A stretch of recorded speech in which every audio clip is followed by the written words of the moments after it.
Welcome to another episode of the Star Local Media High School Sports Podcast. My name is Matt Welch, being joined by Devin, Hasson, and David Wolman. It is 11:07 on a Monday, and gentlemen, the playoffs have arrived. We are here to talk about the start of the high school football postseason for classes 6A and 5A. The fields of, I guess, between the two classes, 256 teams total. We know the fields. We know the first round opponents, at least for the most part, at least as far as our local teams go. But yeah, guys, we can get to cracking and start talking some playoffs. First off, I do want to just quickly go back to just the end of last week, as we, at this time last week we were breaking down all of the tiebreaker chaos that was in store for this week, and it feels like for the most part, order kind of held form. Now, we did get over in 5A Division I. You had mentioned, David, the prospect of a coin flip being needed to decide potentially the last playoff spot there, and sure enough, it sounds like the Colony at least held a bit into the deal as far as winning a game by 17 points against Reedy. And they won exactly by 17 points. Yes, 31-14. They got the requisite margin of victory to force right after the game, they did a coin flip to determine who got the playoff spot.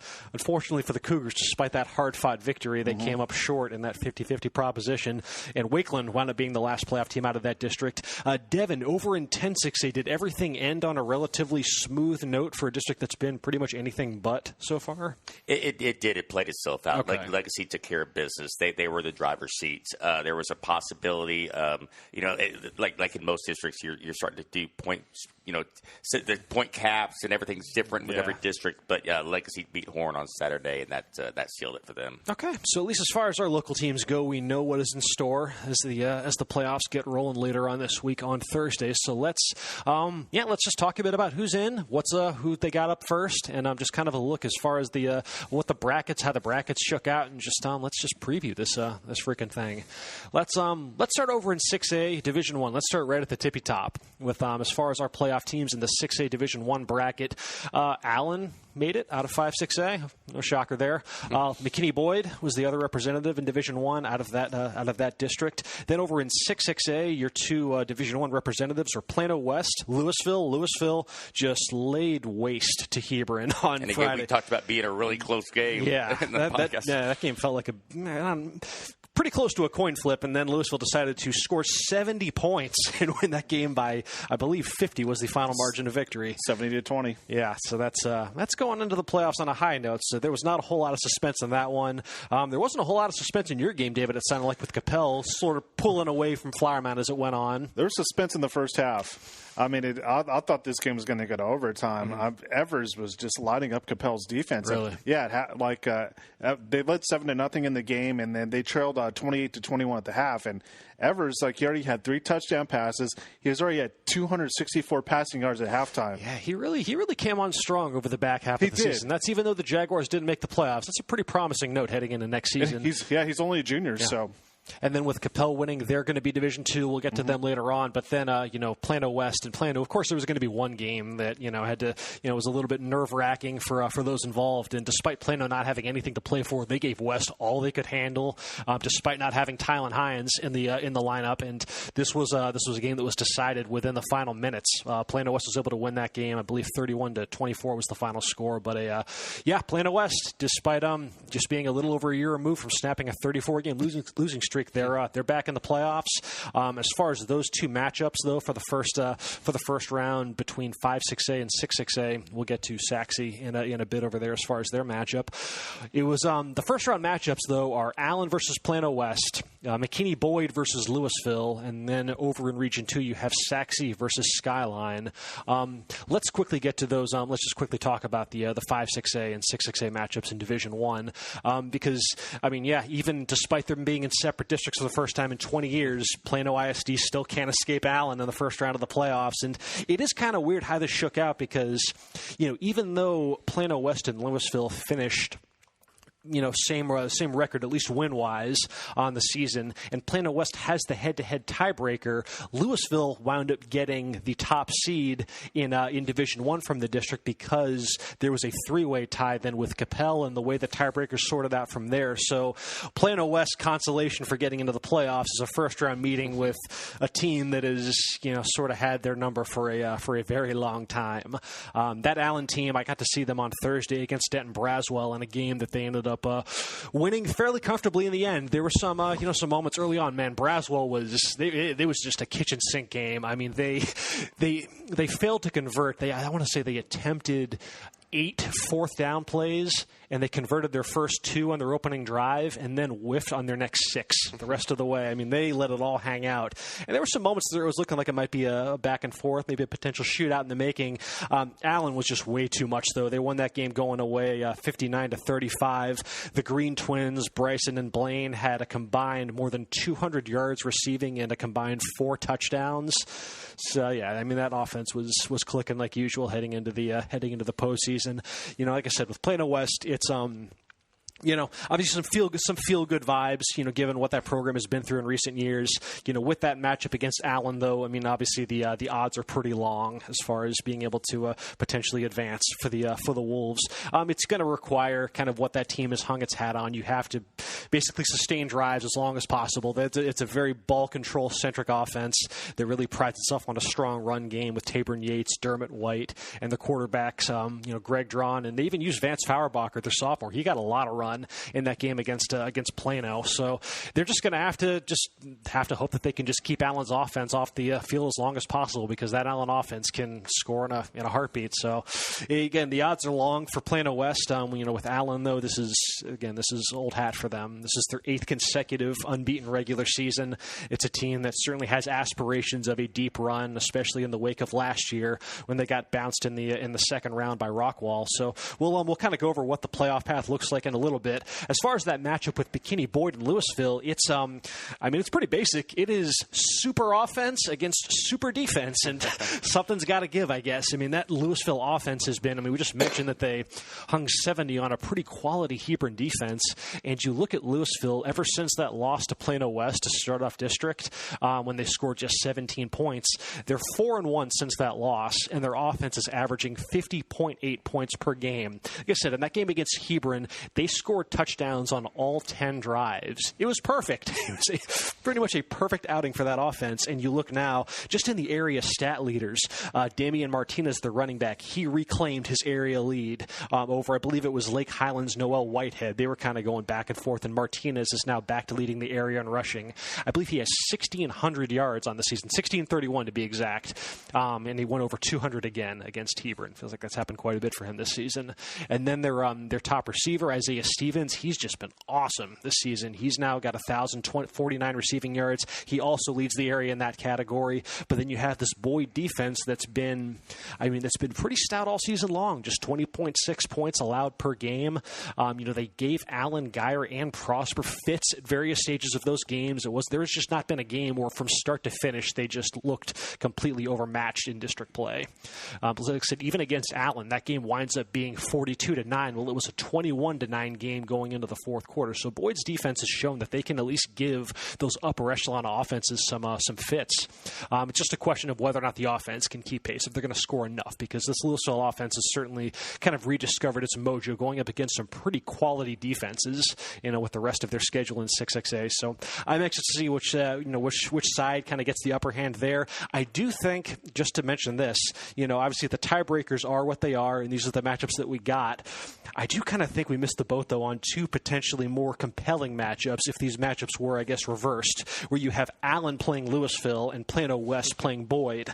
Just because with West and Boyd, it's 2 of the nice kind of feel-good... First with the 10 wins? Yeah, but also it's a nice little feel-good story as far as, we talked about West and obviously the road that they've been down, but Boyd snapped a pretty nice little playoff drought of their own by getting into the postseason, and that's a team that if you look what they were at early in the season, the struggles that they went through, Rockwall Heath beat them 38-0. They couldn't find find a direction on offense, and then during district play, they've just completely turned it around and looked like certainly one of the better teams in that conference. They almost beat a Prosper team that had to win that game on Friday. It was only a 29-28 victory for the Eagles. Boyd's they fared quite well in Joe McBride's second year at the helm, but then with Allen and Lewisville, I mean, just the prospect of seeing that Lewisville offense against an Allen team that has given up some points on the season. I mean, you could score on Allen for sure. Now, they're going to score on you far more than vice versa. What would you set the over-under at on that? Oh, yeah. I mean, it would basically be like you might get a reprisal of that game against Rockwall last year, just because I think that's if a team is going to upset Allen at any point, you just got to flat out outscore them in a shootout and take your chances there. And that's as good an offense as there is in the area right now. Plus, you have the other subplot of Taylor Green going against his former school. Remember, Taylor Green transferred from Allen after his sophomore year, and if he had stayed, I mean, he very well could be quarterbacking them at this point. So, unfortunately, again, that's for another day. But I thought again, the matchups are what they were, and there's still, I guess, a chance if either team makes a significant run that you might get it in the fourth round. But obviously, you'll need some things to fall in place at that point. So, but those are the first round matchups between 5-6A and 6-6A in 6A Division I. Over in Region 2, as far as things are shaping up for Sachse, Devin. Again, Skyline was, I guess it's tough to know what to make of that 10-6A district because it felt like there was a lot outside of those top two with the Rockwall schools. That there's a lot of parity elsewhere. So I don't know from your vantage point, you follow both of these districts. So how are you feeling about the Mustangs heading into this one, and just what do you make of this matchup?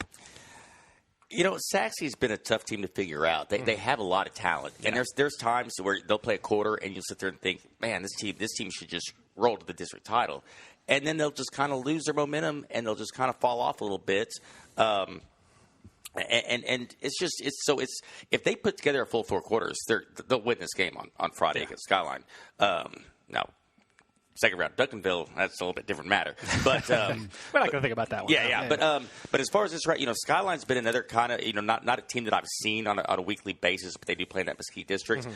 But they did what they had to. But we all thought they were kind of rolling along. We thought it was the two Rockwall schools and Skyline were going to be the top three, and then you had four other teams battling it out for that final playoff spot. Then all of a sudden, Skyline goes and loses to Horn. Mm-hmm.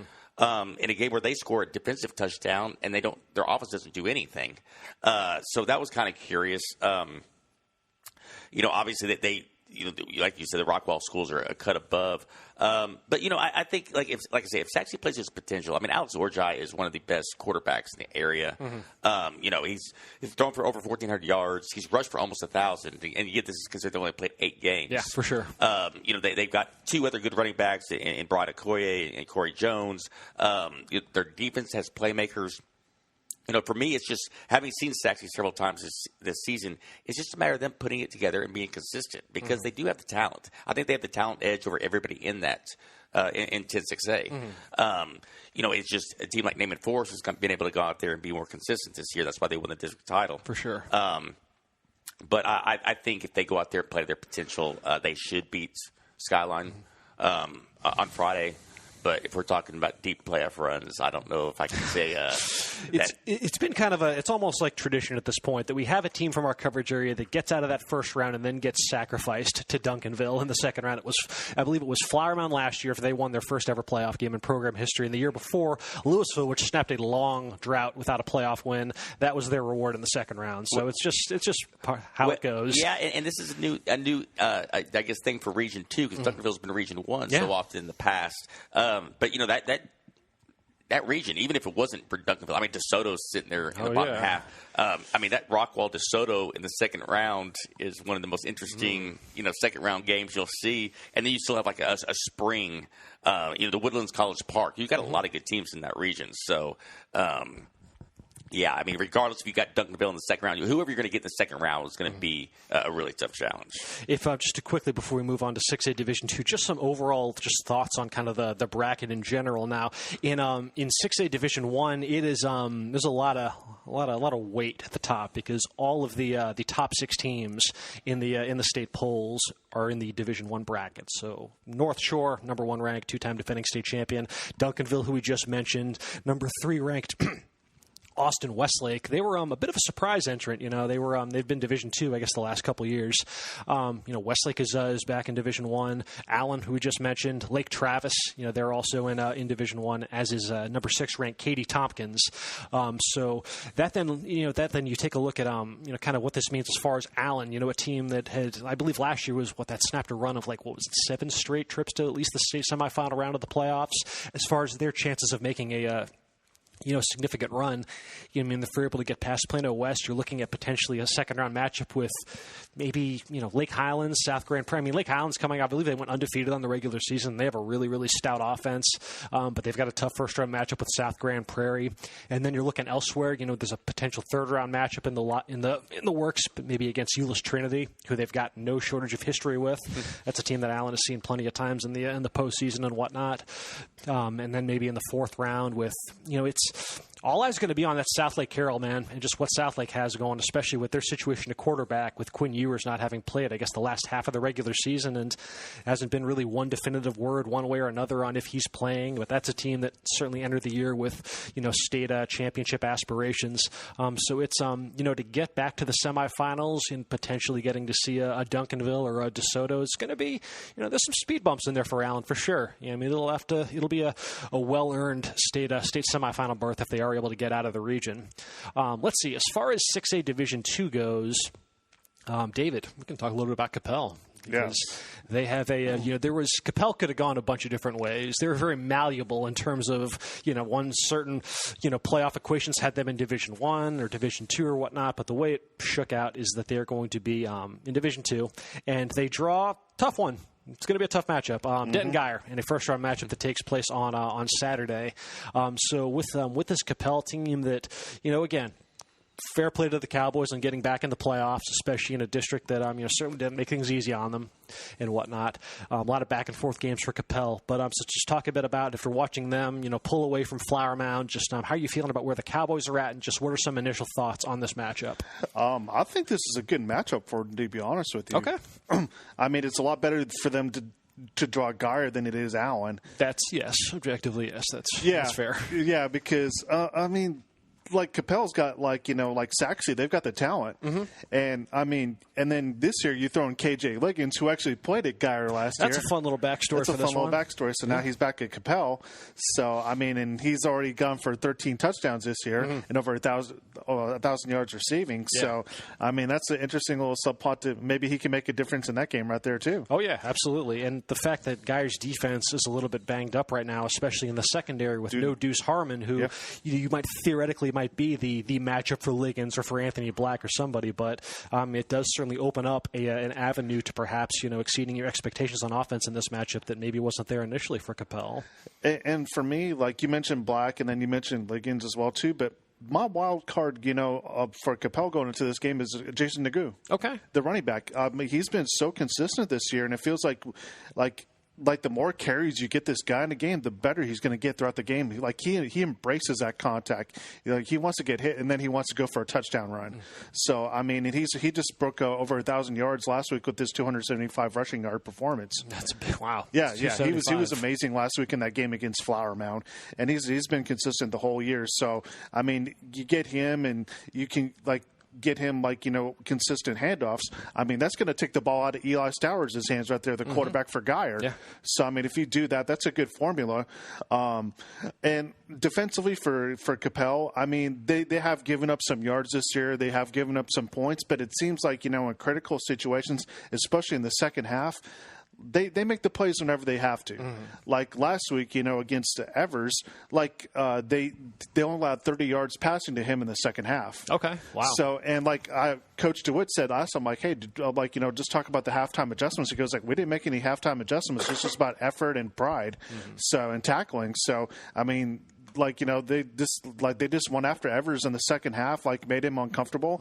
And obviously Stowers is a much different, quarterback that they're going to face with how big and tall and physical he is. So, but I feel like, this is a defense, they might give up some yards to Stowers on the ground, but they could force a big stop. It seems like this is what the Coppell defense does. They'll give up some yards, but they'll make a big play whenever they have to.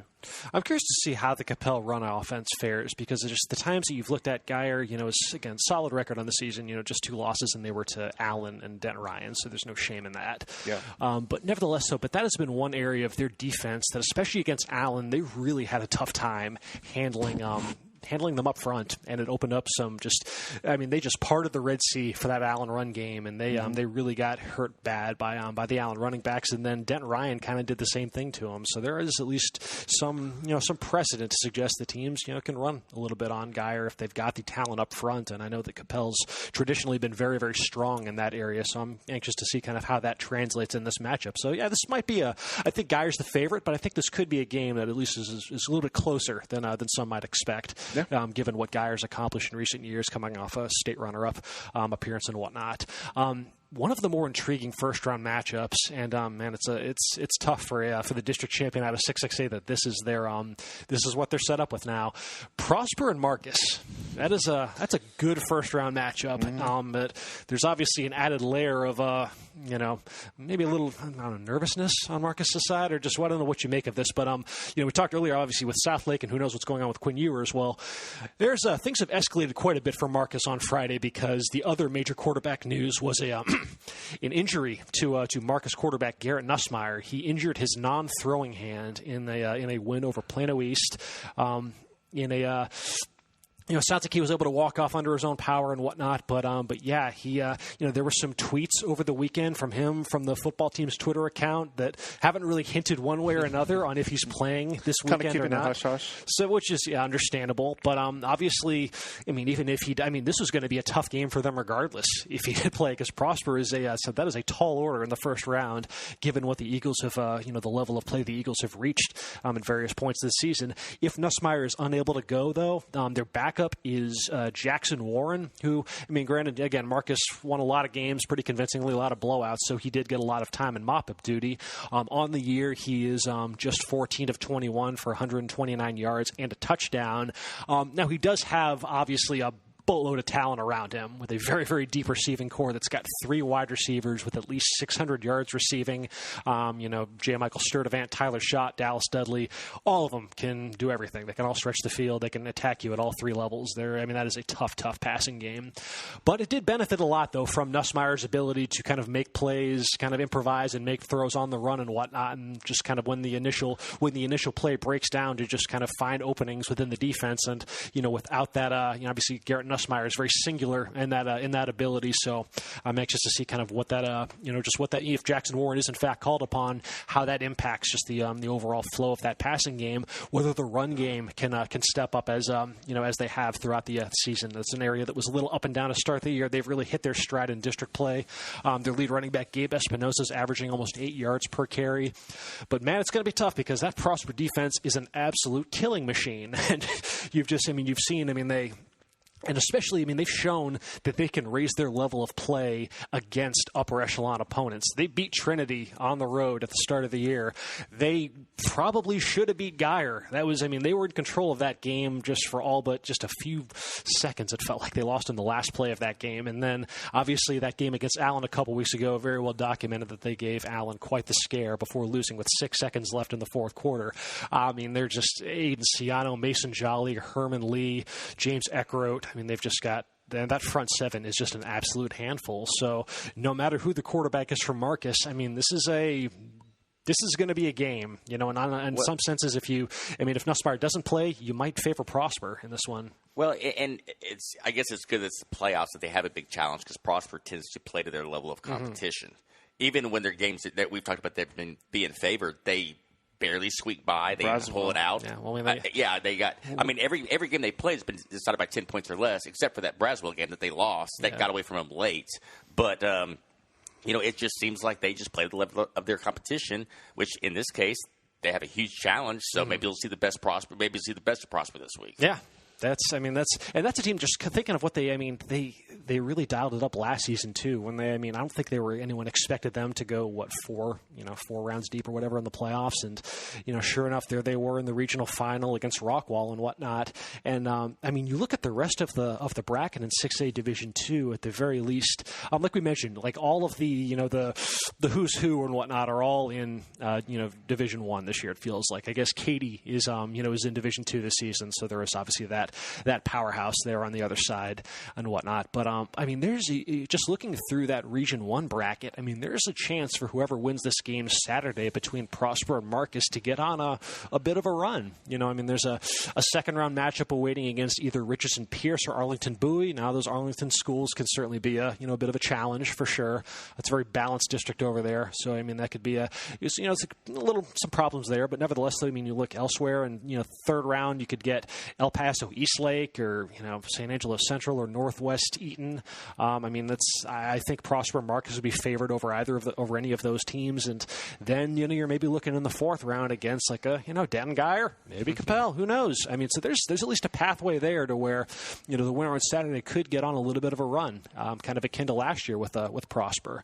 But yeah, got to win that first round matchup, and yeah, all eyes will be on the status of Marcus quarterback Garrett Nussmeier. And it would just be such a pisser because I mean, you just think that team was the feel good vibes of them going 3 rounds deep for the first time since 1997, I believe it was last season. They come out this year just guns blazing, tear through everyone, and just this prolific offense. Garrett Nussmeier, we'll do our all area voting, in a few weeks, but Nussmeier has got to be at the front of the line for MVP for our area is concerned. And now to potentially, in the last game of the season, a game that you didn't even need because you're already locked at the district title. If this is unfortunately how the ride ends for Marcus, that's just a bummer. But yes, that's a look right now at where things stand in our coverage area for 6A Division II. We can now talk a little bit in 5A. Talk a little bit about 5A Division I. As far as the playoff teams we have in there, from our 2 districts, 5A Division I, 7-5A Division I, you have a healthy Frisco ISD contingent. You have Frisco Wakeland. They will open up against Lancaster. That's going to be a tough one. Let's see. Then elsewhere, you have Frisco Independence. They draw Woodrow Wilson in their first-round matchup. Frisco Lone Star, who got the 2 seed out of 5A Division I, they draw WT White in their first-round matchup. And then you have McKinney North representing our coverage area in 7-5A Division I. They go up against district champion Magnolia in their first-round matchup. Devin, we can talk a little bit about Frisco ISD in this one because, again, like that, this is just kind of how the district shook out as far as, you knew the Lancaster matchup was going to be the one to avoid. Whoever got the 4 seed out of that district was going to be in for it's going to be a tough game because Lancaster's, look like they're poised for a pretty nice little playoff run. But just overall, whether it's Lone Star, Independence, even Wakeland, just kind of size up the Division I field in 5A. Wakeland's not going to be complaining about anything. They needed everything to go right for them last week. They didn't play. They were off. Yeah. And they needed everything to go right for them in terms of tiebreakers and then to win the coin flip. Even a coin flip, and it all went their way. So they have no complaints about playing Lancaster. Obviously, a very good Lancaster team, but a Lancaster team that's really been untested. Mm-hmm. So despite their gaudy numbers, they played in a very weak district. So we don't really know how good they are, and they really haven't been tested for 2 months. They got in a game, I believe it was against Grapevine. They were able to squeeze on the fly non-district game that materialized, and that's the closest thing, though, because nothing in that district was within like 50 points. It is, but that's just to stay fresh. Yeah. They're not going to pull out their A game. They're not going to, they were going to show their cards, so to speak. No doubt. But Wakeland is battle tested. That's a good district. Very. 5A Division I. So all these teams that were able to emerge with the 4 playoff spots, they're not going to be intimidated. Mm-hmm. They've faced Denton Ryan. They faced Frisco Lone Star. They faced the best teams in the state. Mm-hmm. But I think the aforementioned Denton Ryan has established themselves as the kind of the team to beat in this region by handling Lone Star. That was the game that everybody pointed to when the season started. Rematch last year's state semifinals, and Ryan took care of business. Yeah, it was a good game. Sounded like it was fairly back and forth, but Ryan was just a little bit too much as the second half wore on. It was, and as fate would have it, they're at the opposite ends of the bracket. Of course. So I think people are already kind of pointing to that as the prospective regional final. Magnolia could have something to say about that. It's a team that we don't get to kind of off our radar in terms of local coverage area, but they got a 9-1 record. You certainly can't ever take Highland Park out of the equation. Never. That could be a fun matchup with Frisco Independence in the second round. Yeah. A Frisco Independence team that can score with anybody. Absolutely. So there's a lot of intriguing matchups in the second round and beyond.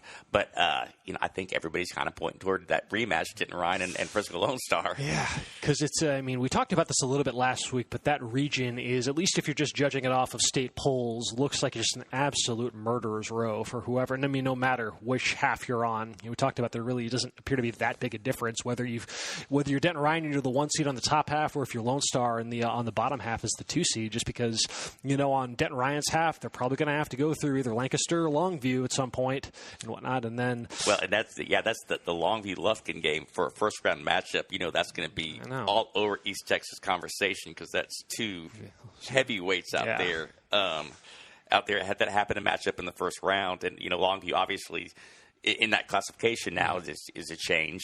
So you can't ever count Longview out, because Longview lost close game to Highland Park. There's a lot of, like you say, there's a lot of really, really strong teams in that region. And then on the same side, on the bottom half, obviously the history between Lone Star and Highland Park is very well documented, with Lone Star being the first team in Texas to beat them at Highlander Stadium since the 90s. So and obviously those two teams played 2 times last season, once in non-district, and then again in a playoff rematch in the third round that went to overtime before being won by Lone Star. So obviously, yes, no love lost in that matchup, as they say. It's, again, whoever emerges, though, it'll be kind of like in Region 1 over in 6A. It's, you'll have earned your spot in the state semifinal. But yes, a nice little statement by Denton Ryan, kind of living up to that billing as the top-ranked team in the state with a win over Lone Star last week. Let's see, then a look at 5A Division 2 to close out the show here. As far as this one goes, we have a healthy contingent from District 7 5A Division 2. We have Lovejoy, the district champion. They get their playoff run started against Greenville. Then you have Frisco, the runner-up. They play Royce City. And then you have, Frisco Liberty, who is the 4th seed. They draw number 1 ranked Ennis. It's a tough one there. And then you have from 6-5A Division 2 Poteet. They got the 2 seed. Their first round matchup is against Everman. Devin, let's kind of start there. With this matchup between Poteet and Everman. As far as a team from a district that's certainly a little bit loaded at the top, not sure what that means. If maybe Everman might be a little bit better than that number 3 seed might indicate. But what is your initial read on this matchup between Poteet and Everman? It should be a pretty evenly matched game, I think, on paper. Mm-hmm. Poteet did play in a district that was top heavy. They lost a competitive game to Sauk. No shame in that. And then, went through a string where they had a couple forfeits and then a lot of lopsided games. Yeah. But I think it was really good to play Kimball last week, because that game did have second place on the line, so they had something to play for, and they had a quality opponent. And it was a game that was close in the first half, and then Poteet just pulled away. And took control from there.